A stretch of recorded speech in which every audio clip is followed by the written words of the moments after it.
COVID-19 जों फिसाय खोमानांनाय गंसे निखावरि नखरा सरकारनि मदद हांख्रायहरदों। चिरां जिल्लानि थुक्राझार BCDCनि सिङाव गोग्लैनाय 2 नं सालबारि गामिनि थागिबि बर्नाली ब्रह्मआ गावनि फिसाय जहर सिंह ब्रह्मखौ कभिडनि गाग्लोबनायाव खोमानो गोनां जादों।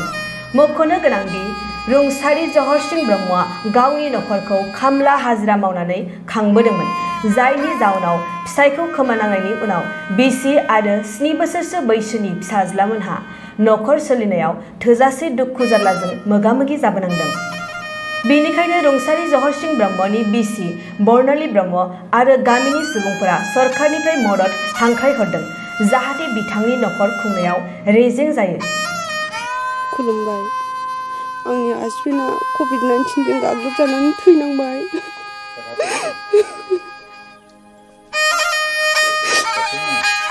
आसाम सरकार बिटिआर सरकारनाव COVID-19नि 2 लाख रां मोनो होननायखौ एसे आसाम सरकार बिटिआर सरकारा अननानै अनसुंथाइ होयोबा मोजां जागौमोन। जों बिमा फिसा सानैल'सै।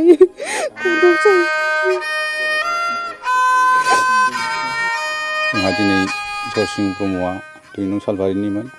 मा खालामनो खाफाल गाज्रि हिसाबै COVID-19 जों जिउ गोमानानै थांबाय। दा बे जिउ गोमानायाव जोङो जाम्बा जाम्बि हिसाबै डाक्टार फरिखाखौ मोजाङै ट्रिटमेन्ट लानो हायाखिसै। दा गथ' सासे थालांबाय, गरिब अबस्था। दा सरकारा जेनेथे एसे अननानै बेबस्थाफोर लायोब्ला एसे मोजां जागोन होननानै जों खावलायनाय थादों।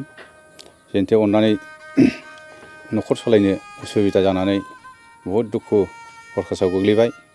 ओंखायनो बिथांनो एसे आसनिखौ गोख्रैयैनो थाब होयोब्ला मोजां जागोन होननानै खावलायनाय थादों जों सरकारनिफ्राय। थैनाया दाख्लि 3 तारिख 7 मास बे सुनिबार बारायाव हरनि 11टा टाइमाव थुक्राझार हस्पिटालाव एडमिसन खालामलांदों। जों एडमिसन खालामखांनानै टेस्ट खालामनानै नुबाय मा COVID-19 बेमार जानाय होननानै जों फरमानखौ डक्टरनिफ्राय सार्टिफिकेट मोननानै मिथिनानै मोनबाय आरो।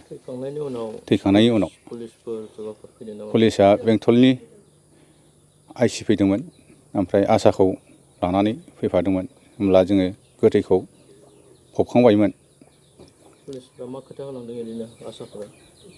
पुलिसफ्रा मानि जोङो नायनो COVID-19 दंबावो नामा, सोरनावबा हाबनानै जानानै दङ नामा बेखौ नायनो होननानै चेकआपआव फैदोंमोन।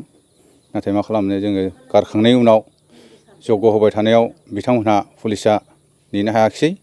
थांनायनि उनाव साननैसोनि उनाव बिथांमोनहा सेनिटाइजार मुलि सारनानै आरो बिनि अखानायै फैनानै नखराव बेखौनो चेकआप खालामनो फैनाय जादों आरो।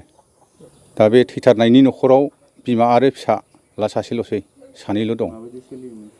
सोलिनाया बहुद खस्थ'यैनो खामलासो मावनानै जायोमोन। दाथ' हा हु गैया, ओमफ्राय जा हा दङमोन दब्लायसे बिगासेल'। दा बिथाङा बेखौ थैनानै थांबाय।